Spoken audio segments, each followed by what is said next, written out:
Okay, good morning. Welcome to the meeting of Angus Licensing Board.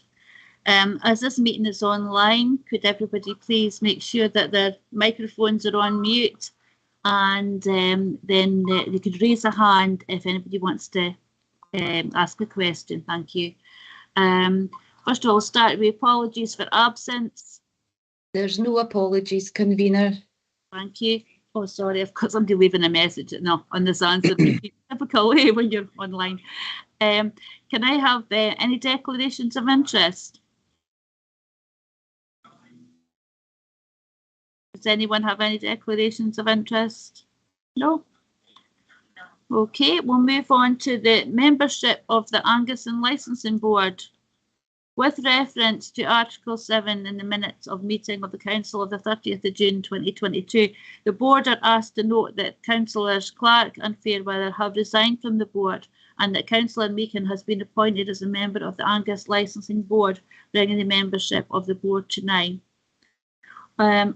Appointment of a Vice Convener. The Board is asked to appoint a Vice Convener in terms of the Licensing Scotland Act 2005. Do we have anyone who would like to be nominated for the post of Vice Convener?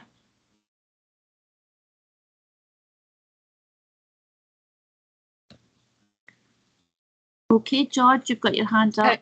Sorry, Councillor Whiteside had her hand up first, I think, convener. Right. Okay, sorry.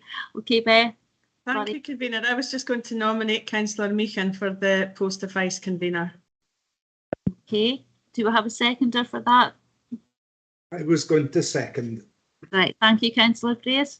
Councillor Meekin, is that okay with yourself? Is there any further nominations? Yeah, any other nominations? No. No, convener, there's no further nominations. Right, if Councillor Meekin has agreement to that, that would be okay. Is that okay with you, Councillor Meekin? Yes, that's fine with me. Thank you very much. Okay. Give me a minute just till I get back on this screen. Now we've got minutes of the previous meeting for approval.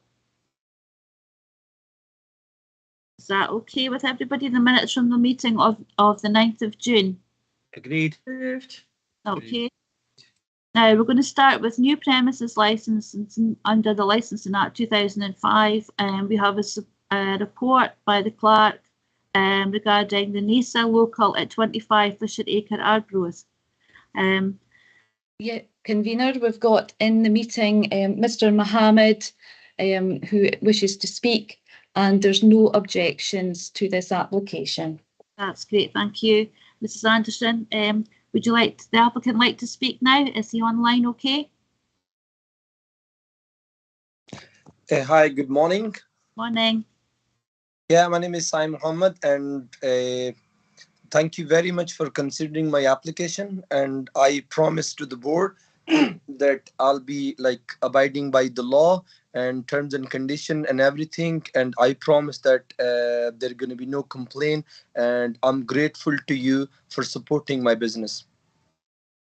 Thank you very much. Is there any questions for the applicant on this application?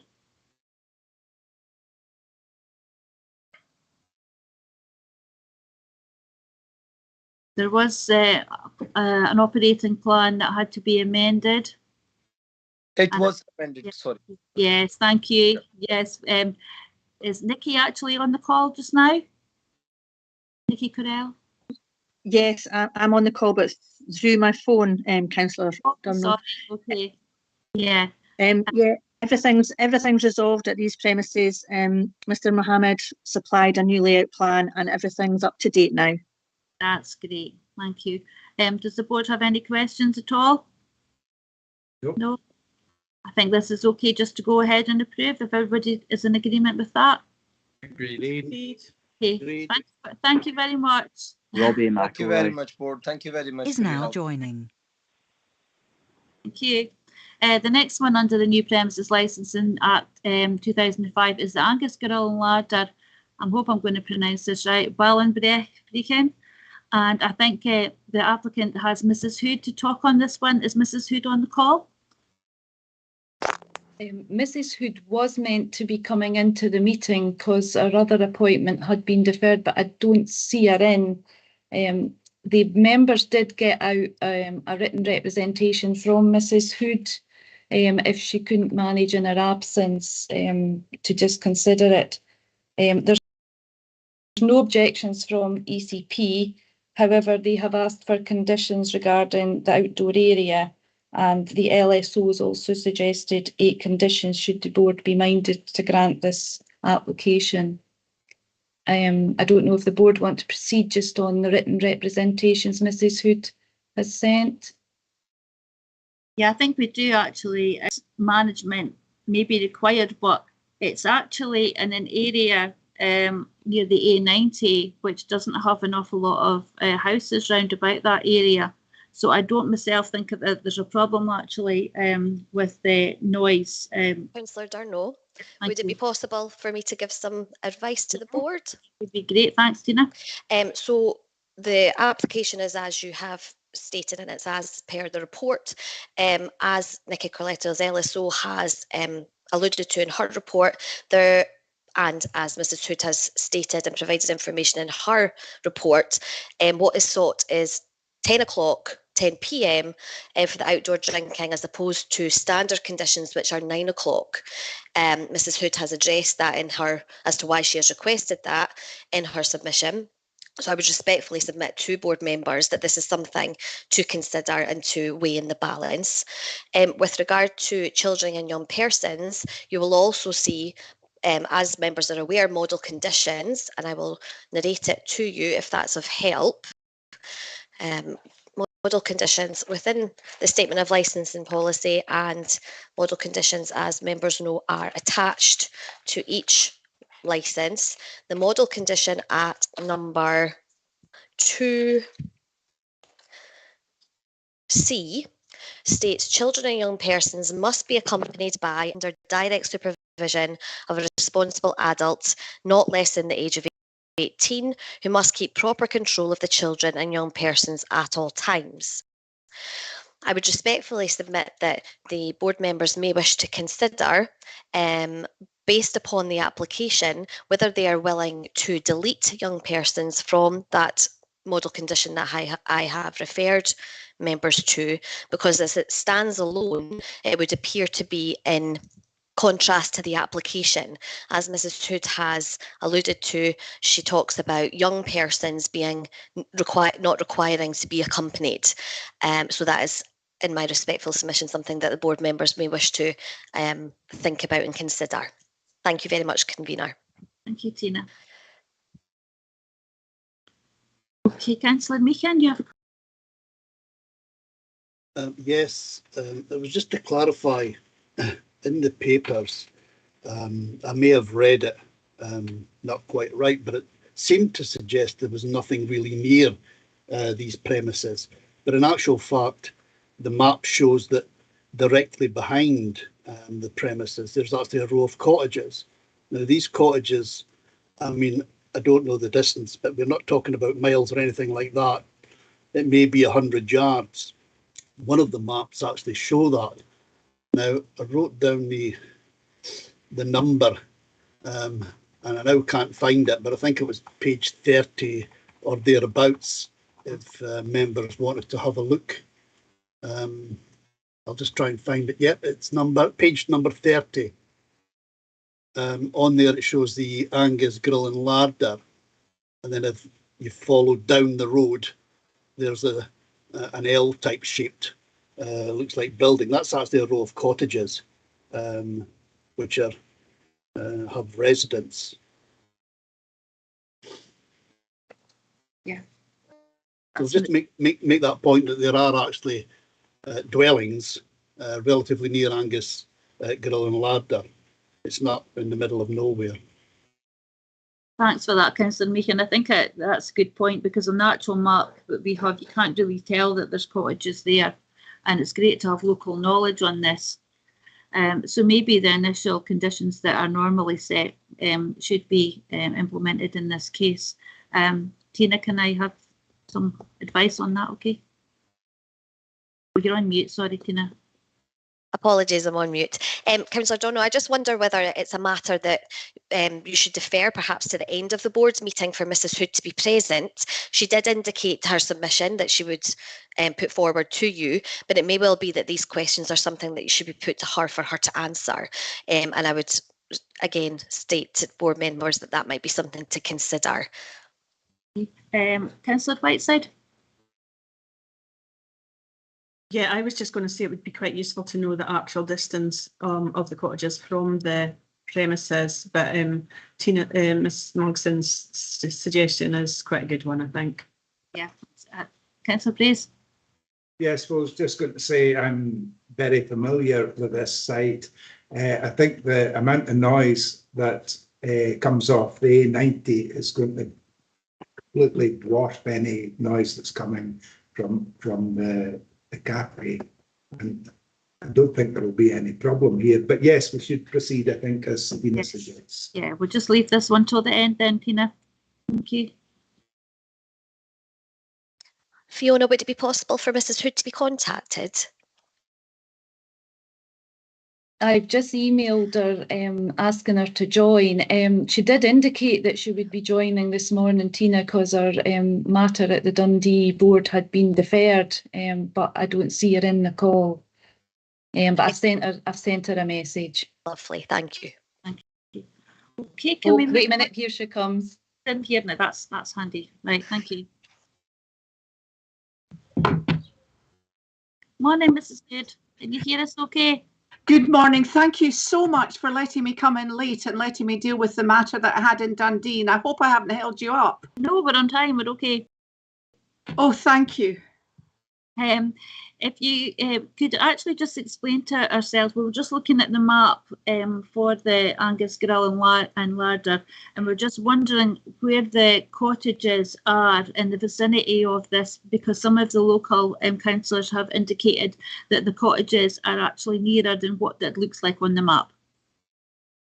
Well, I was there last week with my chum for lunch, and you can't actually see, and as far as I can see, you can't actually see the cottages with any clarity from even the garden. They're right at the back of a field, and I estimated, and I may be wrong, that they were round about a mile away, but they're certainly half a mile away from the premises. And given the nature of the road being close and all the rest of it, I can't imagine anybody sitting outside, and it's a cafe, not a pub, would be able to be heard anywhere near those premises. And if I'm wrong at that, then I do apologise, but I didn't see anything cheek by jowl with the premises when I was there. Tina, can you come in now? Good morning, Mrs Hood. I just wanted to, in your absence, just confirm what advice I had given to the board so that you're aware of it and can address any points to board members. I simply raised with them that you were seeking a 10 p.m. Cover for the outdoor area rather than, which is different to the standard 9, and they may well wish to ask you some questions about that, although I know it is covered in your submission. And I was also talking to them about model condition 2B, apologies, from the statement of licensing policy, which refers to young persons. And I think you have stated in your submission that young persons should be unaccompanied. And again, I suggested to members respectfully that they might want to speak to you about that. Heads up about what I've already said.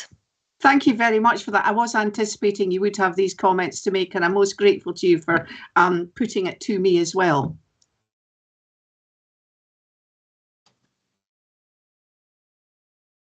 Okay. In terms of procedure, convener, I wonder whether we should defer to Mrs Hood to make any additional submissions that she wishes to make, and then perhaps members can ask her questions of them. Yeah, I think that's appropriate. Thank you, Tina. Thank you very much for this opportunity. As I said, Ms Magson's report is completely accurate, and she is completely accurate with regard to the requests for 2 divergences from your policy. Now, the premises are a cafe. As you know, they used to be a rather tired place. And if you've been, I don't know if you've managed to visit, but it's absolutely gorgeous inside. It's bright, lovely. It's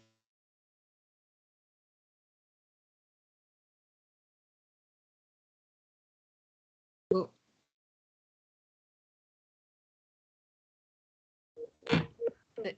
Oh, sorry, I don't know what happened there. just I do hope it's not my end. Anyway, the premises are absolutely lovely. They are a cafe. They serve food and drink all day. I think that's teas, coffees, as well as alcohol. They are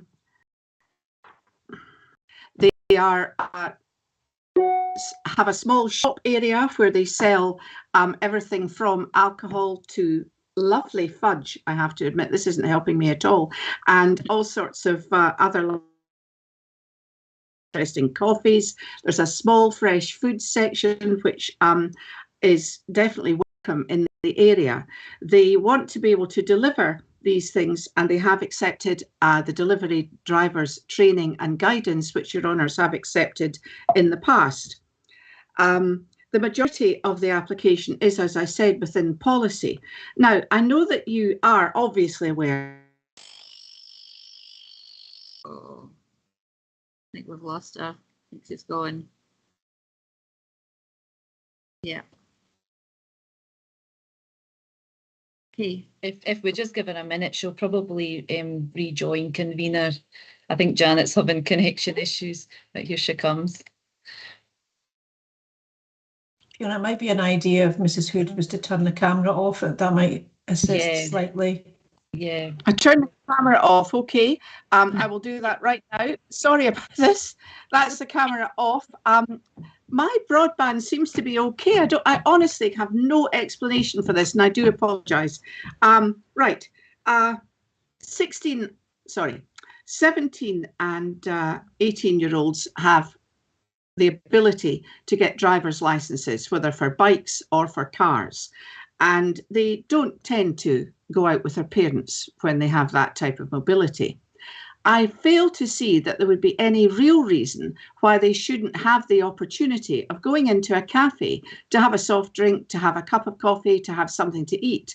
If this were a boozer, and I'm using that word, you know, a pub, somewhere that was really just aimed at adults, I could understand the requirement to apply the policy in its entirety. But given that these are a rather delightful cafe with short opening hours and food on offer the whole time through, I do hope that you will consider allowing the policy to be breached in this case, to permit access by persons, young persons, to ensure that they can have the enjoyment of being within the premises.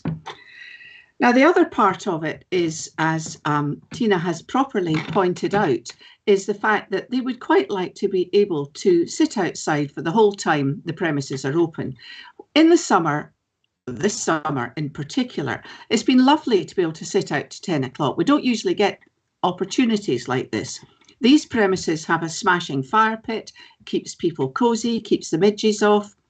There is nobody that they could possibly disturb in the area. Again, we're not talking about a music venue. We're not talking about a pub. We're talking about a cafe. And given that there is nobody to disturb, again, I would ask you if you would consider breaching the policy to permit these clients of mine to open until 10 o'clock at night and permit people to sit outside. This does not bind your honours to change your policy for every other application, because as you are aware, you do require to consider every application on its merits. These premises are unique to the extent that they are beside a busy main road with noise. They don't have any near neighbours. They are not situated in a town where there are likely to be people who would complain. And I really don't see that this would cause any difficulty.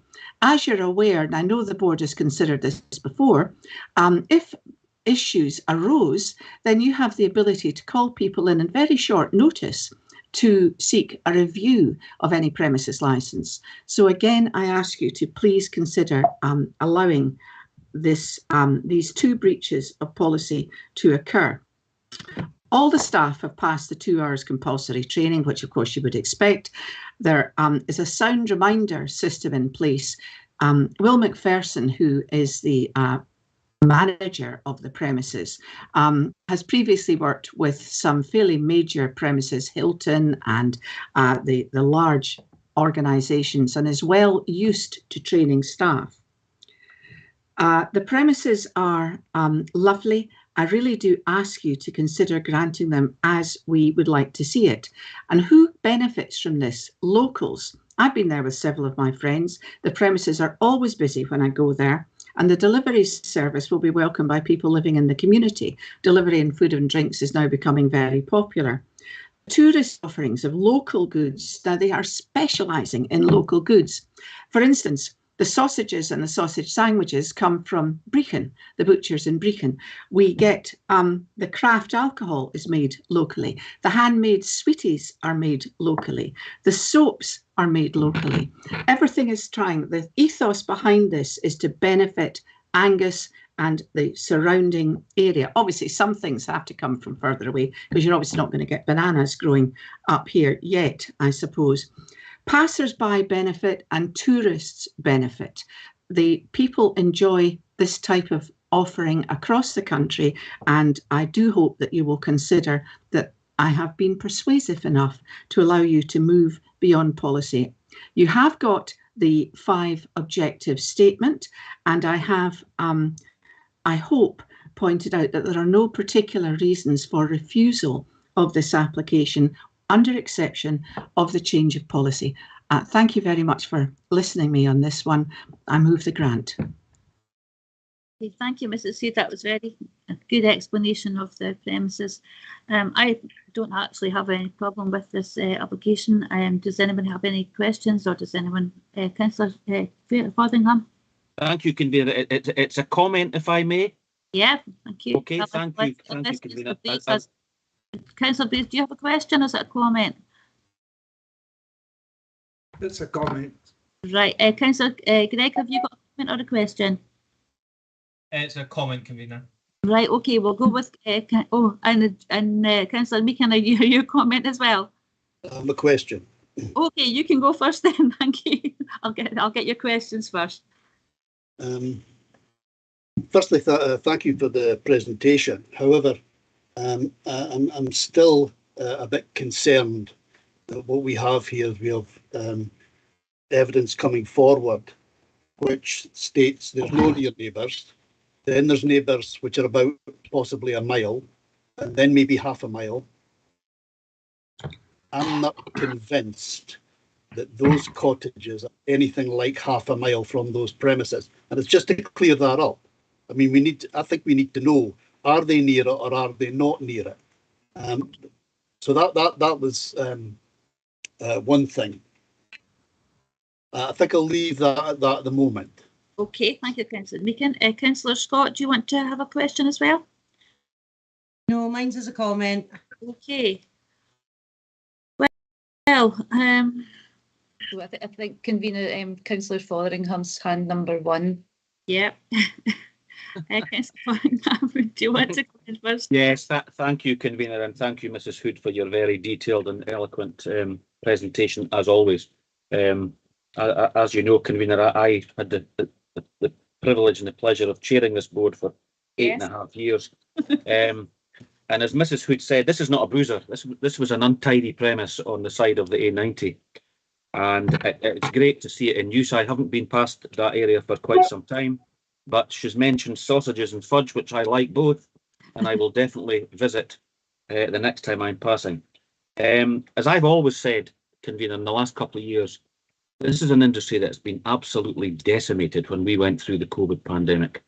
And it's when it has been allowed to open during the pandemic, the restrictions placed on this industry were terrific, and they weren't able to operate normally. This, as Mrs. Hood has said, it's not a boozer, and I'm quite happy that we flexed the policy, breached the policy, and I think I'm going to move that we grant this, because as I've always said before, we can easily take that hour away if there's issues. We can take things away as quick as we grant them. So I'm moving that we grant. Thank you. Councillor Pearce, will you next? Yes, thanks, Convener. I would actually be quite happy to second Councillor Fotheringham. I've been familiar, as I said, with these premises ever since they first opened, which must have been back in the early 70s when they opened as the Balmarie Milk Bar. And then they became a Little Chef, and then various guises. They've got a fish and chip shop for a while, restaurant, and then the coffee bothy, and now they're having a go at the Angus larder. All power to them. We have strict licensing laws in Scotland because we have a problem with alcohol that isn't nearly so great in other countries. In other countries, this wouldn't be an issue at all. And I think specific to this case, as others have said, I don't see how there is going to be any problem there with the application as is, if granted. And actually, I think there are advantages. I think it's quite a good thing in a situation like that where young people can bike to somewhere, and you know, the type of client and their drinking pattern that's going to be in that facility is not going to damage them in any way that I can see. I think it's a really good idea. I take on board Councillor Meechan's point about it. You know, it would have been helpful to know exactly how far these cottages were away, but from my local knowledge, as I said earlier, you know, you've got the traffic noise coming off of the A90 is going to dwarf anything that's coming out of those premises, as far as I can see. So I'm happy to second. Okay, thank you. Councillor Gregg? Thank you, Convener. I'd also have to completely agree with everything that Councillor Fotheringham has said. I know these premises very well. I pass them pretty much on a daily basis. I have actually been in there a few times myself as a customer. I have no objection whatsoever to agreeing to what they've asked for. And then with relation to the cottages that sit behind them, a quick check on Google Maps, that's maybe not the most reliable of sources, but I had a quick look whilst we were discussing it, and that puts it approximately 400 feet behind the premises, which is quite some distance. And as Councillor Brace has pointed out, the noise of the traffic is going to dwarf by quite some means any music or sound that was coming from those premises. So I would agree with Councillor Fotheringham and go to move with his motion. Thanks. And finally, Councillor Scott? I would agree with Councillor Fotheringham and Councillor Brace. I know the area well. I actually worked at a competitor at the other side of the dual carriageway when I was a student, so I'm well aware of the noise then, you know, when you were crossing it. So I can't see that there would be any impact to the cottages from allowing this. Thanks. Yeah, that's great, thank you. I think we note Councillor Meechan's concerns, and I think it's maybe something we'll keep an eye on. But at the moment, I accept everyone's conditions and things. Sorry, Councillor Meechan, do you want to just come in and add to that? You need to put your, yeah, that's it. It's just whether we're going to be asked for any counter motions. Okay. Is there any counter motions on? Sorry, could I just double check with Councillor Fotheringham and Councillor Brace that they're happy to move this application subject to the conditions, the 8 conditions on page 28, what the LSO has put out. Obviously, number 6 would have to be amended to 10 p.m. It would be patrons would not be permitted, but you're happy with the approval, Councillor Fotheringham, with the conditions, and Councillor Brace? Sorry, Fiona. Just to confirm, deletion of young persons in model condition 2C as well. So there's the deletion of that condition. And young persons, yes. So it would just be children are kept under direct supervision of a responsible adult. Okay. Councillor Meechan? I would like to move that we grant the application on the original papers, i.e. keeping the two, the 10 o'clock and the young people in. I've heard nothing that would, apart from economic reasons, I've heard nothing that would persuade me to change the model conditions. Having a motorbike or a car at 16, 17 is nothing new. People have had that since I was a child. And 400 feet, to me, isn't very far from, 100 and odd yards maybe. So that's my counter motion. Okay, Your amendment. Has councillor Meehan got a seconder for that? That would be with the 9 p.m. closing at the external area and the children's conditions model, children's condition. There doesn't appear, convener, to be any seconder for councillor Meehan's amendment. okay, thanks. Do you want to note your consent, councillor Meehan, on, do you want to note anything on this? Give your dissent noted or anything? Yeah, if we could have a dissent note, please. Okay, right, thank you very much. That's awesome. Something's happening with my computer. Sorry. It's just flashing up there because I'm in a different place. So Okay, convener, just to confirm that the Angus grill and larder, that is the approval with the conditions as previously stated. Moved by councillor Fotheringham, seconded by councillor Breeze. that's the application granted. Thank you very much. Thank you very much. I would like to apologise to councillor Meehan. I looked at the distance and actually thought it was what I said. In future, I will take advice and check on Google Maps, and I do hope that councillor Meehan will accept this apology. Yep, accepted. Thank you. Thank you. Thank you. Okay, we're moving on now to the premises licence request to vary under the Licensing Act 2005. Clerk's report for Smithies at 16 Kepty Street, Arbroath. Is there anyone to talk on this application? Yes, convener, we've got Beth Smith here to speak.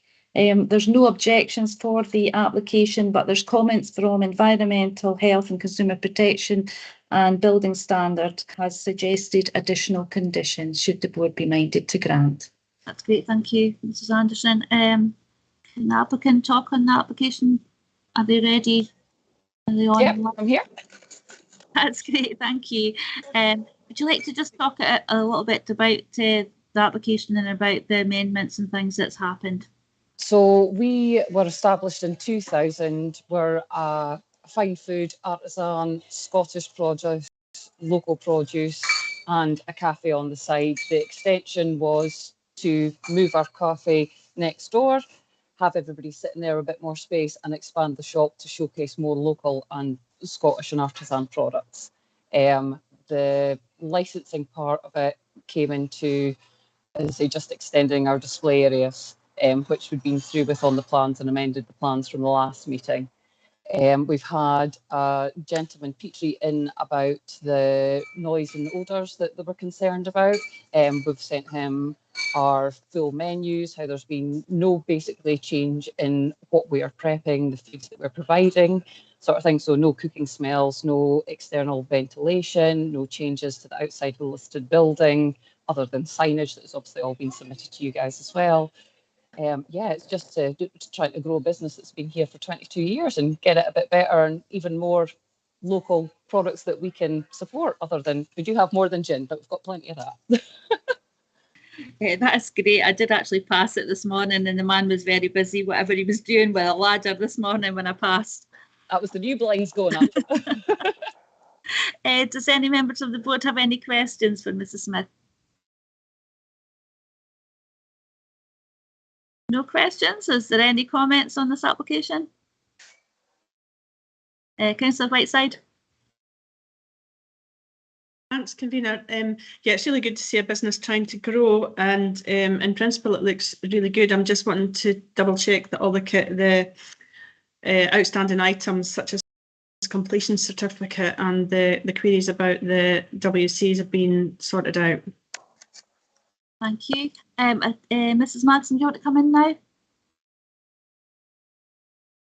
Are you and me? Yes, convener. Councillor Whiteside has just stated what I was going to say. I was just going to say there are outstanding issues just before you go towards a decision with regard to the report. And also I just wanted to confirm capacity, is that now agreed at 36 with Ms. Smith? Yes, between the two properties. So now that, let's say, we've got tables and things, we've got seating for approximately 26 in the new seating area. So it's actually less, just simply for the thing that we don't want to shoehorn people in. We want it to be a lovely experience when they come in rather than a numbers game. It's an experience thing with us and a space to be enjoyed. That's brilliant, thank you. Is there any other questions? Any other comments? No. Mrs. Magson?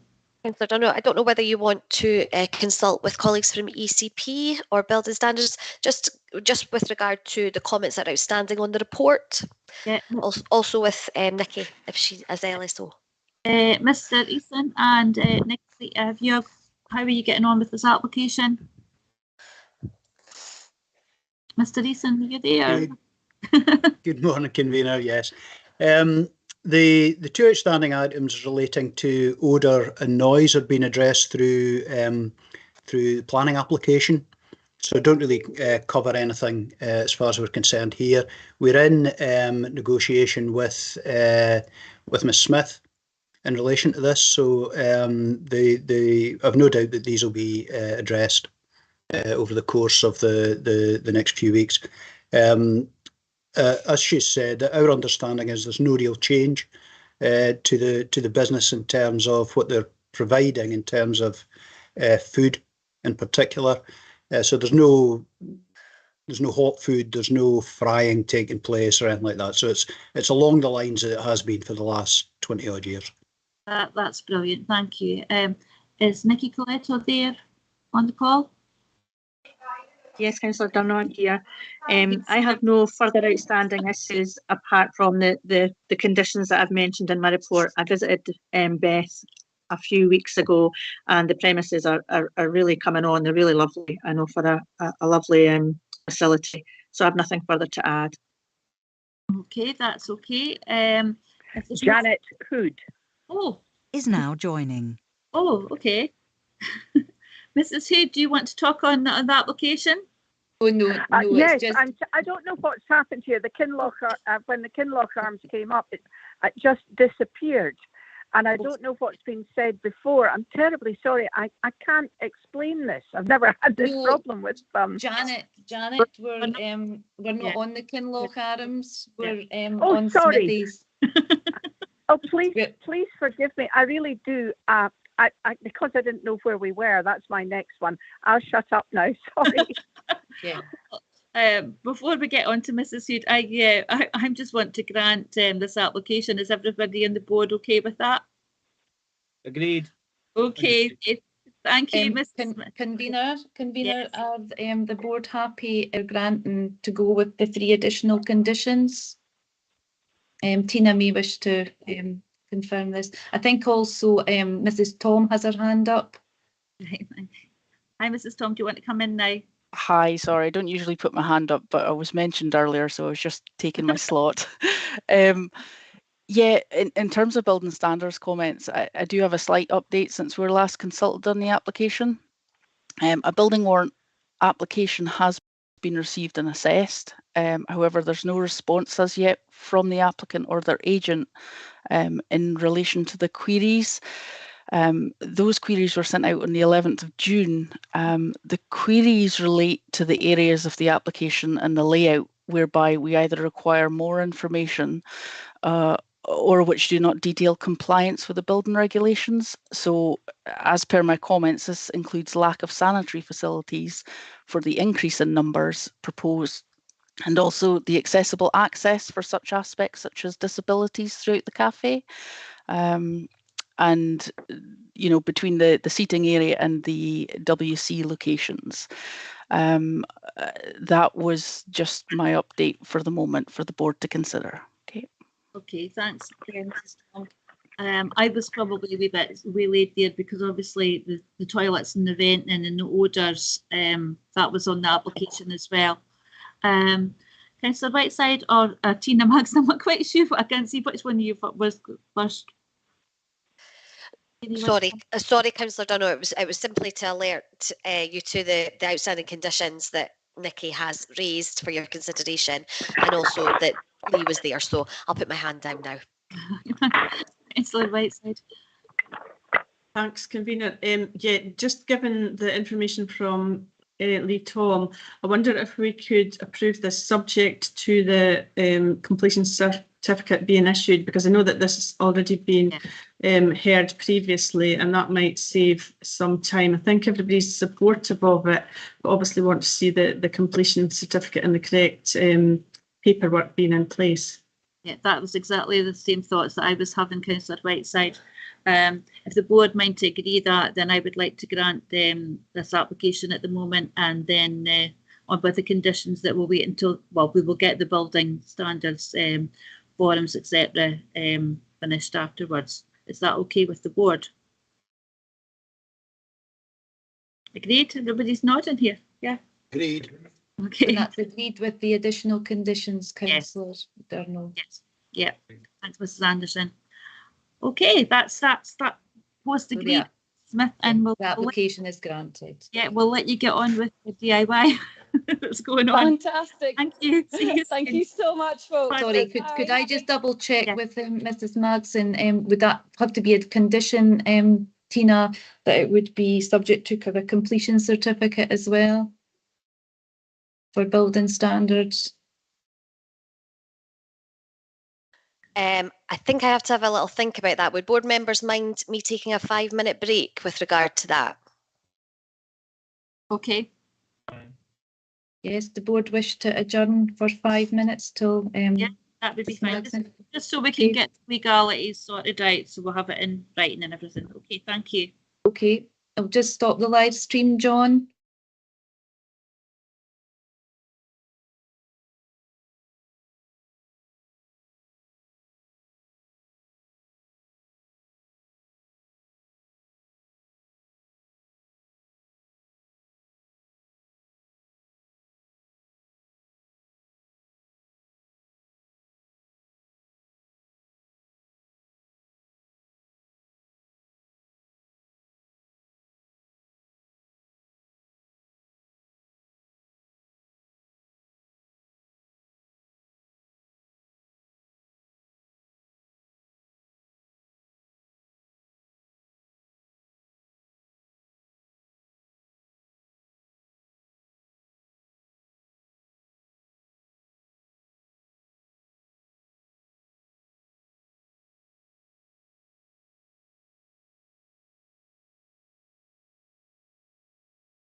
Okay, thank you.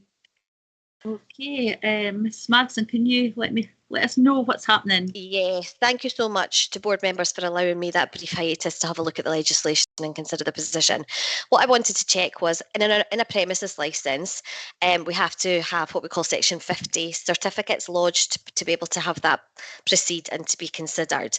This is a major variation to the original premises licence application.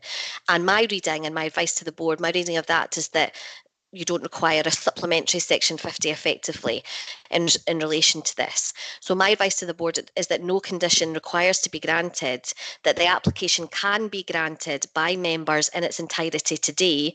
Because it's a separate regime to building standards, that then would have to go through the building standards process as a separate matter. So that's my advice to the board today.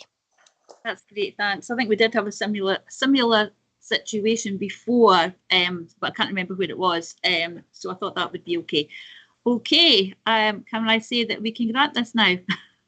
And that's subject to the outdoor conditions, convener. Yes. That's fine. Okay, thank you, Mrs. Smith. You can now go. Thank you so much, folks. Have a good week. Yeah, you too. Bye. Bye. Bye. Okay, now we're moving on to the club, Glebe Park, Trinity Road, Brechin. Is there someone to talk on this application this morning, Mrs. Anderson? Yes, we've got Mr. Mackey here to talk on behalf of the Brechin City Football Club. There's no objections on this application, but however, there's comments from Building Standards and ECP, which you may wish to consider. Right. Thank you, Mr. Mackey. Do you want to talk on your application just now, please? Sure, yeah. Morning, folks. It's the application itself is obviously a variance. They have at the club we have around 17 home games on a Saturday predominantly. This is not something that's used, Monday to Saturday or Sunday. There may be the odd midweek game, but our league fixtures are 17 home games during the year. The hospitality suite that we've got there will accommodate approximately 24 people, where we intend to offer, light sandwiches, etc., and drinks.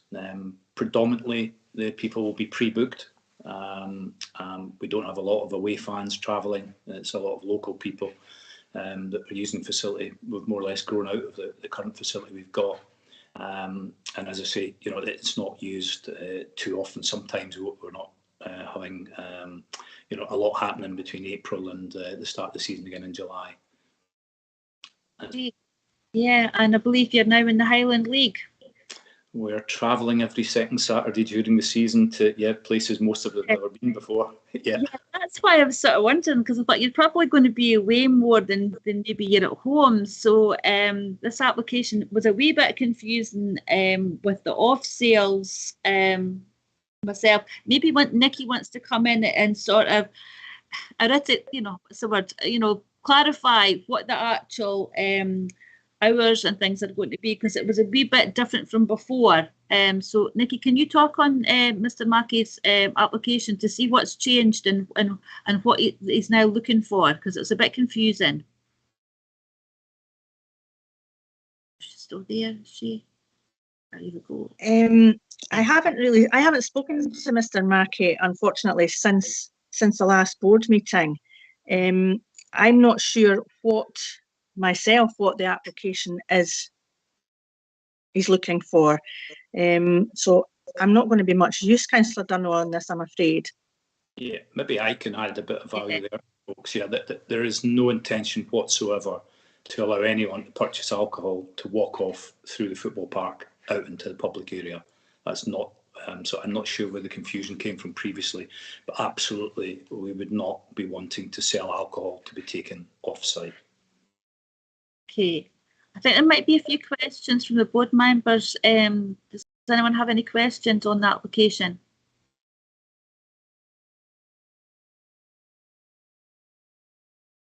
Okay, Mrs. Madsen, do you want to come in now? Good morning, Mr. Mackey. Thank you very much for attending today. I don't know whether I can be of some assistance in just running through what is currently before the board and just get you to confirm whether or not that's still outstanding. So currently the major variation is for off sales on a Saturday between 1 and 8. Now, just from what you've said there, I'm taking that from you that that's no longer required. Is that correct? Absolutely not. I think there's perhaps confusion there, but absolutely.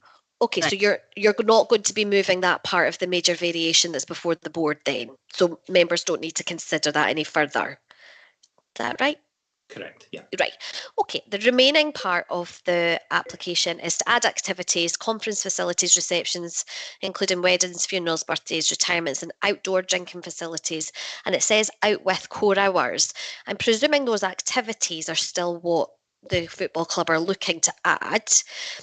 With regard to outdoor facilities, outdoor drinking facilities, out with core hours. So to me, reading it just as it is there, that would mean that no alcohol could be sold on the outdoor areas. Is that the intention of Brecon Football Club? That's correct, yeah. I think there has been perhaps some confusion because back in February we were ordered a further hospitality suite that was going to be used for the community, etc. as well. And unfortunately, I think the application went in thinking that these would be delivered around April this year. And unfortunately, they've still not arrived. So there's perhaps been some confusion. This unit's completely different to the one we've got at the moment. Okay, so the next part of it is to add children and young persons and it's to extend the parts of the premises that currently they're allowed access to the hospitality lounge as well as members club and boardroom. Is that correct?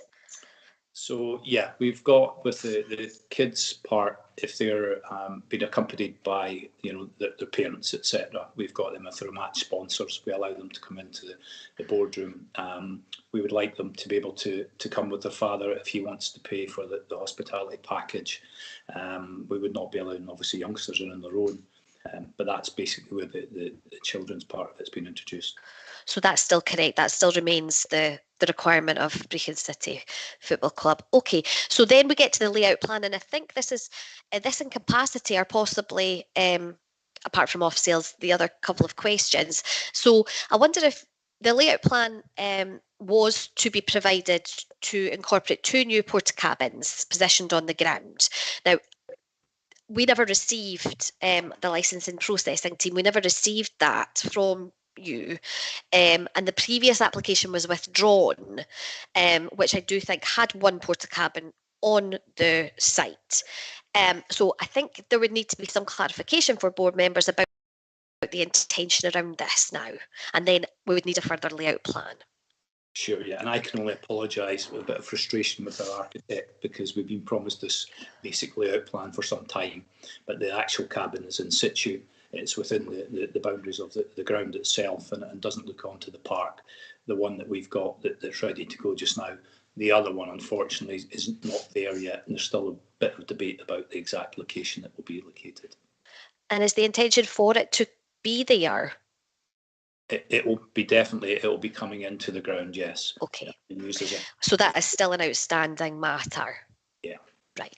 And just lastly, capacity, as per my report, it's currently at 90, and it appeared to, from what you've said about 24 previously, it's jumped to by 78 to 168 in terms of capacity. So I just wonder what your thoughts are on that. Yeah, that to be fair, unfortunately, that sounds a bit ambitious. The areas that we've got, the boardroom would take approximately 20 people, I would say 20, 24 people standing. The new area that we're looking at, the variation for the one that's ready to go, will sit comfortably around about 24 people. We've got existing within the David Will stand, the facilities called the City Club. I think that can perhaps take 50, 60 people. That'd be what we've got currently in situ. The 2 parts that are live just now are the boardroom and a small platinum lounge and the City Club, which are all been operational for some time. Okay, so I just wonder whether I can ask you to confirm for board members what your intention with regard to the application is today. Do you still wish them to consider it on the basis of currently submitted, or do you want to suggest something else?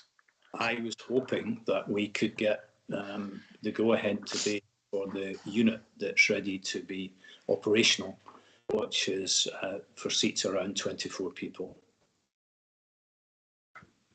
Okay. Sorry, I'll just. I don't think we have a layout plan with that. I wonder if Tracy Candy can confirm. I've actually just received one about the last 10 minutes from the architect, which has just come through my phone. Okay. Actually.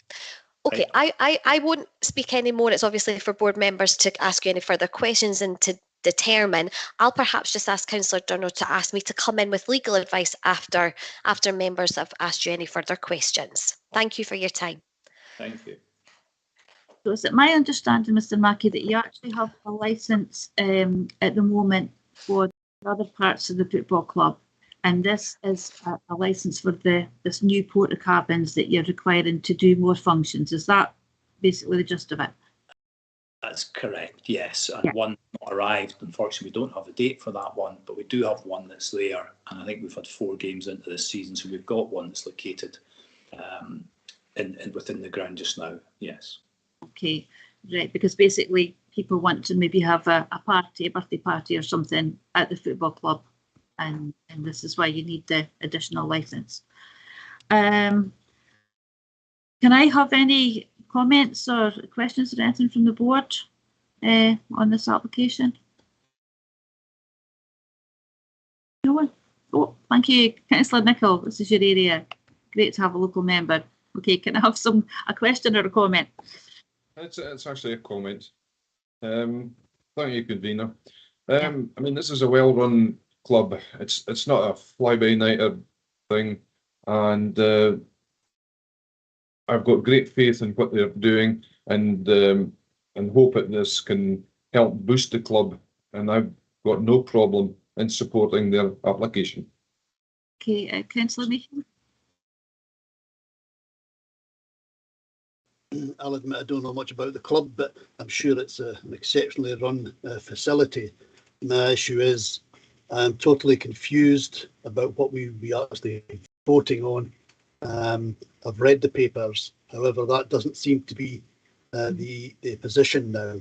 So just to say that if I was to vote on this now, I'm just not clear on what I'm voting on. Okay, Councillor Gregg. Thank you, convener. I kind of have to agree with Councillor Meehan, but also Councillor Nicholl. As much as I want to go and approve this, there still seems to be inconsistencies within what they're looking for and what we've been asked to do, and this is the second time it's been brought back. So I'm still unsure exactly as to what I'm going to be voting to or agreeing to, and don't want to make a mistake with that. Okay, that's great, thank you. Mrs. Magson. Thank you, Councillor Durno. It's just simply to highlight the options, the recommendations that are before you. So the recommendation is to grant the application subject to standard conditions and any other variation to the conditions to which the licence is subject that the board may wish to impose. Number 2, to defer the application to the next licensing board, or to refuse the application on one or more of the grounds referred to in paragraph 4. So those are the recommendations within the report, simply for members. I just want to highlight them. Okay, Councillor Meehan. I wonder if I could move that we defer the application. I know how annoying that must be, given that it's been there a couple of times already. But if we can get a clear picture of what's required, then I'm sure that this is certainly a worthwhile application. Yeah, I would be happy to defer it if the rest of the board are on the same thinking that myself are. Councillor Whiteside. Convener, Councillor Fotheringham's had his hand up for a while. Sorry, I can't actually see Craig's picture, and I'm seeing a hand. I thought it was actually. I think you disappeared, Craig, off my screen. Where are you? Lucky you, convener. Convener, I was just going to say, I think if deferral, I think is the right thing here, but I get what Councillor Meehan, Councillor Gregg, and Councillor Nicholl says. If Mr. Mackey has just got what I'm thinking I've heard, a layout plan, is that possible that we can maybe see that layout plan and maybe decide this at the end of the meeting rather than defer it again? Can that be emailed to to Mrs. Anderson and then distributed to us, and we can consider this application with the layout plan that Mr. Mackey's got at the end of the meeting? Sounds like Is that possible? Tina would probably be able to. I think the difficulty is we don't know whether we need to reconsult. I think that would be my concern, having not seen anything and not really thought about it. Obviously, there's a public consultation about these applications, and we go out to consult based upon what we have at the outset. So, without having the opportunity to speak to the team and know exactly what the position is, that would be my concern. Yeah. Can I perhaps? Sorry, I'll just bring in Councillor Whiteside because she had a point to make as well, and I've lost her now. I've got Craig back. It's these Montefiore councillors. They're bopping about all over the place. Thanks, convener. Yeah, I was just going to ask if we could, if there was any way we could get clarification so that we could approve it today, because I do appreciate the application's been in front of us before, and I was going to ask Mr. Mackey how it will affect the club if we'll have to defer it again. But I appreciate we'll have to do things by the book, so I will take advice from Ms. Magson. Yeah. Okay, Mr. Mackey, do you want to come in and say how this would affect the club? Sure, yes. So the point would be, folks, that I can only apologise because we thought we were doing the right thing when we ordered this other cabin that's never arrived in February, thinking that we would go in for both applications together, and hence the reason there's been confusion when you first sat and it was deferred. We're now trying to do the right thing because we have no definitive date when the next unit's going to arrive. So we felt we would just come in just now and try and at least get this one operational that's there. Because obviously the revenue, we're into we've got our biggest game of the season on Saturday, which I know will be too quick. But after that, we've got another game the following Saturday, and it's revenue the club badly needs, having had 2 years of literally no fans coming through the turnstile. It's not going to get us out of a situation financially that will make the club cash rich, but every penny counts at these lower leagues, and we're fighting what we can at the moment. So any help you can give us, I can certainly pass on and email through the sketches and from the architects that I've got. But it's basically, if that helps you, we're looking for one today. It's for the Councillor Gregg. Thank you, convener. It's more of a question for Ms. Maxon, really. If we were to defer this, which I think is possibly the most sensible thing to do until the next committee meeting, would the club be able to operate under an occasional licence until a full licence was granted?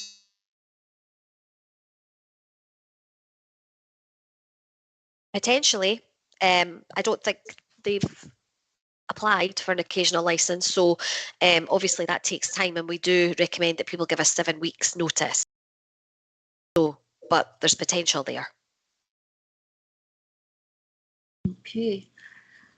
Can we apply for an occasional licence when the premises themselves have an actual licence, other parts of the football club? Can we have occasionals for other, venues on the same site? That's the question I'm asking. It depends on the site, and it depends on the operation and the operating plan, etc., etc. There's potential to have, for example, a premises licence with an occasional for an outdoor area. So, as I say, I'm afraid I only have the information that I have at this point in time. So it is something that I would need to give consideration to members. It's not something I can really answer on the hop without really looking into it. But I'm not going to say that there's not the possibility of an occasional licence being applied for, but I can't say with any certainty A, it would be granted, and B, it's appropriate in the circumstances. Okay. Convener, just to let the board know that the next board is actually only 4 weeks away. It's on the 15th of September. This time it's a shorter period due to the recess, and this one being pushed a bit later. Yeah, I think most of the members are looking to defer this at the moment until we get the actual plans and things in place. And maybe Mrs. Coletto might want to grant an occasional to delegated after this, if that's possible. I'm not sure if that is possible or not, Tina. No. Yeah. Yes, convener, it's myself that would grant the occasionals under delegated, myself or Jenny as the clerks, as the assistant clerks. as I say, it's an application process that needs to be consulted upon. It needs to be considered as to whether or not it's appropriate. So it's not something we can give straight away. It's part of a larger process. Okay. Well, I'm going to defer this at the moment because I think there's too much confusion around this process at the moment, unfortunately. Do I have any other members want to defer this? What's the board conclusion? Yeah, I'll second that. Yeah, that in agreement with everybody. I'm sorry about this, Mr. Markey, and I do wish you luck in the Highland League. But once we get this sorted out, then we'll be right on board and with you on this. Okay. Okay. Right. Thank you. Thank you for coming today. Thank you. Okay. Moving on now. We have the Shell Forford, Queenston Road Forford. This is a varying one as well. Do we have any applications, any representation on this? Yes, convener. The agent Andrew Hunter's in the call. Good morning. There's no objections to this application. Yeah. However, the LSO has suggested 5 conditions, which I think 2 of them has been slightly amended, and she may wish to inform the board of that. Okay. Sorry, I'm losing my screen here. I'm missing everybody. Can you just talk on the application, please? Yeah. Yeah. No problem. No problem, convener. Yeah. So the background to this application is it relates to the Shell filling station, which is already licensed, and as part of a national programme, Shell have been teaming up with a business known as Uber Eats, maybe a name familiar to you, that does delivery of groceries, hot takeaways, and they're looking to add grocery deliveries, including a provision for alcohol, into their operating plan so that Uber Eats can complete that process. Nikki had suggested 5 conditions, and Nikki and I had some very helpful telephone calls earlier in the week where I had indicated that in the main the conditions were absolutely fine, but on the basis that this was effectively a smartphone or computer application, which results in the ordering and then it's collected by Uber Eats and then delivered to the ultimate customer using Uber Eats due diligence process, which Shell buy into, there needed to be just a slight tinkering of the adjustments. So we've agreed a form of wording. I don't know if the revised wording is before the board at all, but I can certainly explain what the revised wording is if you have the original version, if there hasn't been an updated version submitted to you. Yeah, if you would like to just give us the revised one, just in case we don't have them. Yes, so condition 1 as proposed is agreed, condition 3 is agreed, and condition 4 is agreed. And then in relation to conditions 2 and 5, there were some slight changes. So in condition 2, it should read, the licence holder shall exercise due diligence to check the age of customers, rather than shall always check the age of customers. Now, I'll explain in a minute why that is. And then in relation to number 5, the word electronic was to be put in front of the word notice. So an electronic notice would be the wording. So the reason for requesting that the due diligence was the change rather than shall always is because the way the process with Uber Eats works is that a customer will use the application or go onto their computer and complete an order with Uber Eats. And Uber Eats have 2 lines of checking the Challenge 25 process. So first of all, when you join Uber Eats to use it as an application, you have to satisfy age checks. And then on the second line of defence is it takes place and the driver presents at the house or the business to do the delivery, and it has to be the person who's made the order completing the collection. So it couldn't be, for example, my partner ordering and then I'm at the door. That would she would have to come to the door to complete the order. So the drivers who complete the deliveries are all trained in terms of licensing, and there are of course some drivers that are not trained and they can't do alcohol deliveries. So The reason why we say exercise due diligence is because it then means that Shell are not physically at the door, if you like, seeing the sale taking place, but clearly are relying upon Uber Eats and the processes that they have in place. And in relation to number 5, it's an electronic notice because when an order is made, if it includes a provision of alcohol, then when that goes to be collected, the way the Uber Eats system works is that only the drivers who have been designated with alcohol training can go to Shell to uplift that to then go and do a delivery. So the electronic notice is that effectively the order is tagged on the internal system of Uber Eats, so that drivers with training can go and collect it. Drivers who haven't had the training don't have the option of opting to collect that process, and so that's why those changes are made. And certainly that's what was agreed with the LSO, and we'd be happy to proceed with the application on the basis of those conditions.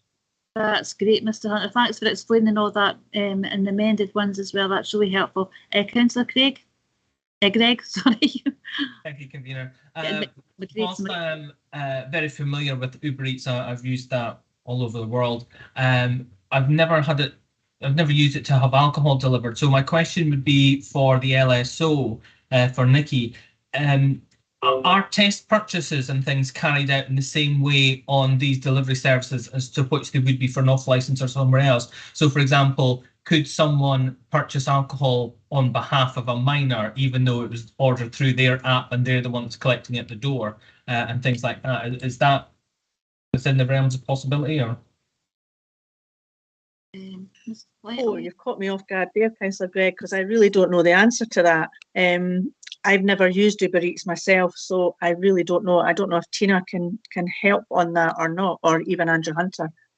It's really not a question I know the answer to either, but it would fall into trading standards domain, I think, in terms of test purchases, etc., etc. I don't think that is something that we, within this forum, would deal with that. Yeah. I think the only additional observation I would make is that one has to be very careful with test purchases, because unless you're the chief constable instigating it, if you're using somebody under the age of 18, then you're potentially committing an offence. Whereas Shell, along with other organisations, will use a business known as Serve Legal, where they will do testing with persons who appear to be persons who are over the age of 18 but appear to be under the age of 25.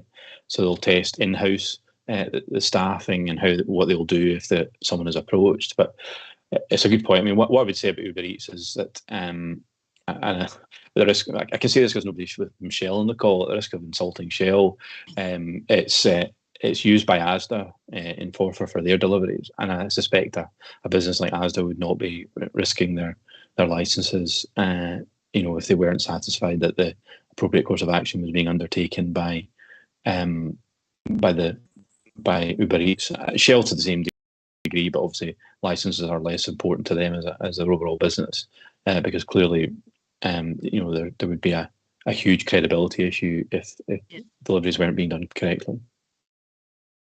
And I know in the terms of Tesco, my husband works for Tesco, and if the person who's collecting, it opens the door, and if the person's not there, that's, under age 25, they just won't leave the alcohol at all. Yeah, that's right.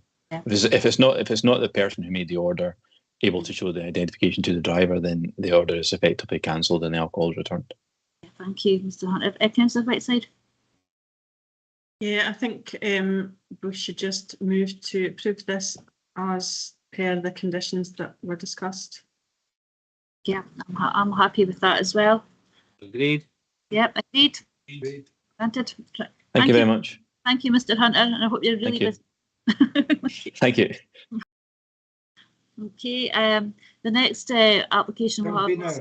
Convener, can I interrupt? As intimated, I have a medical appointment to attend, and I'll need to head off now. Thank you very much. Thank you, Councillor Brace. The next application is the Kinloch Arms Hotel. This is another variant, and I think Mrs. Hood's is going to talk on this one if she's still here.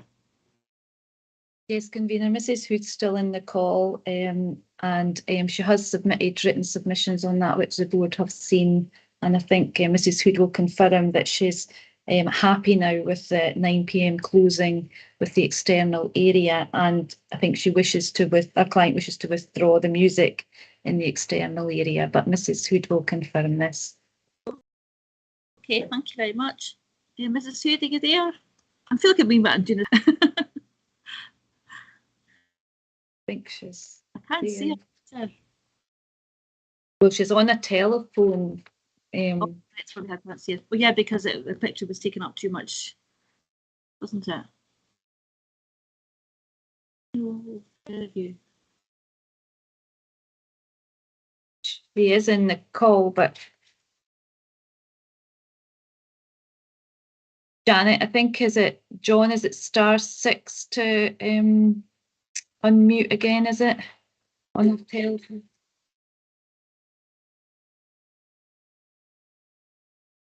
Maybe not getting herself unmuted from the telephone. Mrs. Anderson, could you just go over the conditions that Mrs. Hood again has agreed to, because it was not after 9 o'clock, wasn't it, that she wanted to amend, and there wasn't a noise management plan, is that right? Yeah, maybe Mrs. Magson could go over stuff with you.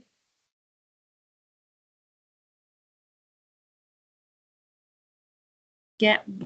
Yeah, it's in the report, Councillor Darno. So the comments, so basically what they were looking to do is add the layout plan attached showing the proposed extension to the external drinking area to the rear of the premises, and then amend the description of the premises, which I don't think you'll have any issue with. Yeah. So Nikki had with a layout plan that's shown external drinking area. Members obviously have the standard conditions that they state in their policy they will attach, and Nikki had flagged up that although there were already some existing conditions on this licence for outdoor areas, there was further concern about that, and wanted to clarify that with Mrs. Hood. So the board were asked to note within the report that 2 of the standard outdoor drinking conditions, namely patrons shall not be permitted to use the external drinking area beyond 9, and no music shall be provided in the external drinking area, are already attached to the licence. I think it was building standards that had also raised some separate comments with regard to this matter in addition to environmental health. Yeah.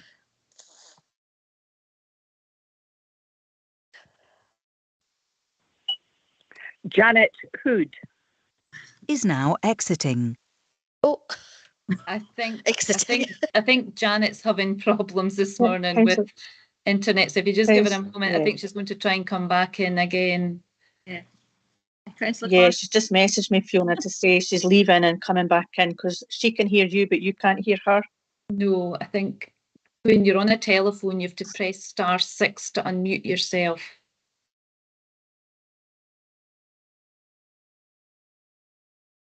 Craig, do you want to come in and say something? I see you.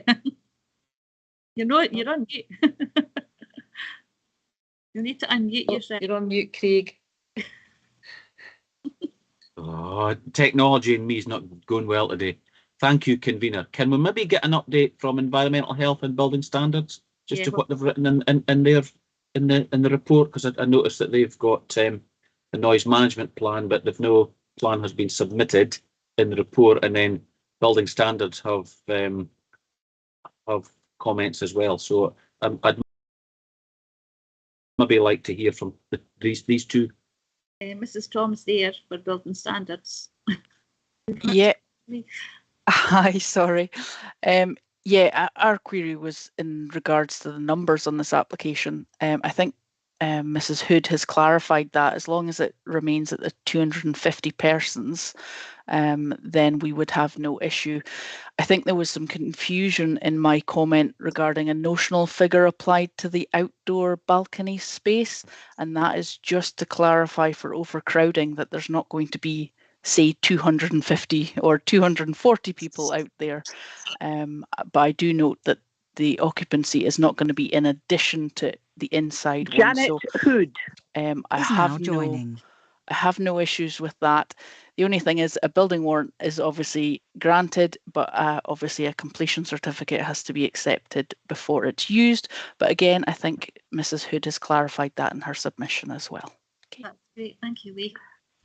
Hello, thanks very much for letting me in again. I don't know what's happening here. I do apologise because I could hear all of you, but I couldn't get through to you, so I've redialed in. I just heard what Lee said, and she's absolutely right. We've accepted all the we've accepted the LSO and clarified the position with regard to building standards, and my clients are aware that they have to get a completion certificate prior to use. Okay. Is there any questions for Mrs. Hood? Any comments? Councillor Fotheringham? Yeah, I think Mrs. Hood, Mrs. Toms clarified what my concerns were, and so has Mrs. Hood. She's accepted what the LSO has said, convener. So I'm just going to move that we grant this application. Yeah, I agree with you. Is that okay with everybody else? Right. Right, thank you. And that's okay, Mrs. Hood. That one's granted. Okay for you. Thank you so much for your patience today. I'm going to throw my computer out the window and jump on it in a minute. I hope you have a lovely rest of the day, and I look forward to seeing you in the flesh in the not too distant, I hope. Take care. Yes. Bye. Right, thank you. Okay, we're moving on to the corner. Janet Hood is now exiting. That's just leaving. Right, we're moving on to the Corner Hotel. Carnoustie's busy just now, isn't it? Is there anyone for the Corner Hotel, Mrs. Anderson? Yes, the agent, Robbie McElroy, is in the call. There's no objections, but there is comments from Environmental and Consumer Protection, and the LSO has suggested 3 additional conditions for the outdoor area, should the board be minded to grant it. Okay, can you talk on your application, please? Good afternoon, good morning, Your Honours. It's Robbie McElroy from McGregor Thompson on behalf of the applicant. I'll run you through. I suppose I know that there's obviously comments from the LSO in relation to a couple of points, namely the children and young persons provisions. So I'll mention that firstly, that since putting the application in, I've discussed this again with our clients, and they're quite content to remove their proposed amendments in relation to children and young persons points and remain with what's in the licence already. So I'll just cover that off first of all. Moving on to the other variations proposed, I'll just run through these because there's a few points, so I'll go through them generally in order that they are on the operating plan. So the first one that we've got was to amend the opening times on a Sunday just to 11 AM, just to bring that in line with what we've got on other days. There's some further variations under section 5 to the activities section. This was just to give them a bit of a broader range of options as to how they can operate their premises. They only took it over in the last year, and they're, I suppose, just finding their feet a bit and looking to expand on what they can do there. I'll concede to the fact that we have omitted on 5F to include the other activities that were previously in the licence of cabaret, karaoke, quiz nights and charity fundraisers. So if Your Honours are minded to allow these to be kept as they are, that is something that the applicants want to continue to do going forward. I suppose the main point of this application today then really falls to the addition of this outside area. What they're proposing is an outside area to the rear of the premises. It's provisionally looking like it will seat 48 applicants. I think we've had comments from building standards just querying whether that would be in addition to the overall capacity. Originally, our client had been looking to add it to the overall capacity, but with the concerns that have been raised, they're happy to not amend the overall capacity, but keep it at the level of 154, and we can simply add reference to the fact that there's 48 in that outside area if you're minded to do so. For that area itself, our clients are still to actually, I suppose, put the infrastructure in place to open it. So we're quite willing to take on board any comments you might have today about how best to do so. Their proposal is that they'd put fencing in place around that area. Again, I note that there was comments simply in relation to fire safety and access routes and so on. I suppose that's probably a balancing act between making sure that obviously we're not restricting access, but you might want that fencing in place to screen the area somewhat for noise and visual purposes from neighbouring residents. So yeah, the proposal is that there would be fencing around the perimeter of the beer garden area with a gate that's got a push bar from the inside to allow access outwards for fire escape purposes. But similarly, that would prevent anybody coming into that area without first passing through the inside the premises where they will see members of staff. That area will be covered with CCTV. So it's not currently in place. Our clients actually get somebody coming out this morning to install CCTV cameras throughout the premises, both inside and out. The proposal is that there'll be 16 cameras in total, with one that covers that full outside area and gives a comprehensive overview of it, that the shift manager will have access to it on their phone. There will also be a TV monitor for that CCTV. Lighting, again, is something that has been raised as a query, I think, from environmental health. There's not lighting in place currently other than a sensor light to the reader's premises, but that is something our clients looking to put in place, both for a security point of view and for, I suppose, ambience in that area. I'm happy to take questions on that external area before we go any further. Yeah, thanks very much. You seem to have taken a lot of the points into consideration. Is there any questions on this application? No, there doesn't seem to be. There was the age concern that I was worried about, but you obviously have looked into that now. So I'm quite happy with that.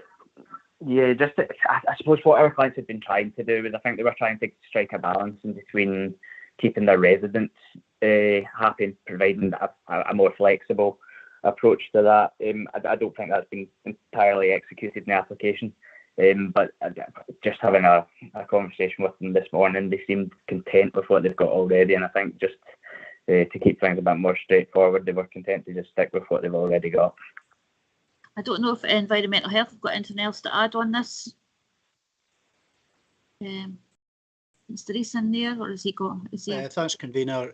No, other than the provision of the points relating to a 9 p.m. curfew and an amplified music, we've nothing else to note. Yeah, Mrs. Magson, do you want to come in now with the altered conditions now? Yeah, it was just to clarify whether or not the standard conditions are acceptable to the applicant being applied to the licence, or whether that's not. Yeah, they're certainly acceptable to them. Okay. Well, I'm quite happy to grant this with the amendments that's taken place. Is that okay with everyone else on the board? Agreed. Okay. Thank you very much. And welcome to seeing the new owners and taking over, and wish them all the best. Thank you. They were actually intending to join the call this morning, but unfortunately they also have to run the premises, so they were unable to. Yeah. Okay, that's great. Thank you very much for coming in today. Thank you, Your Honours. Okay, now we're on to the delegated. Robbie McElroy is now exiting.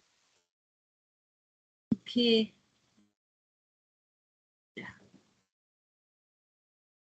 Right, thanks.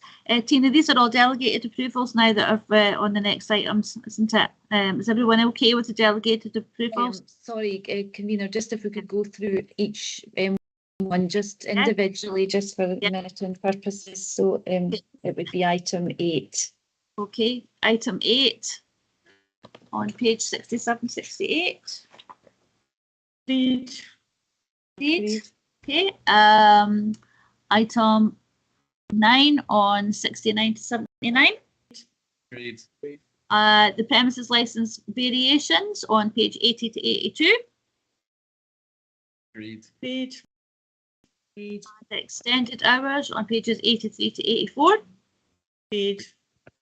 And the confirmation of provisional licenses on page 85 to 86. Agreed. And we've all got the timetable of meetings on item 13. Yeah, they agreed? Agreed. Okay. Well, I'd just like to thank everybody for taking part this morning, and we will move on to civic licensing. But if you want to have a little break for, say, I don't know, 5 minutes, is that long enough? Yeah, that's fine. John, if you could stop the stream just now, and we'll stop for 5 minutes till members.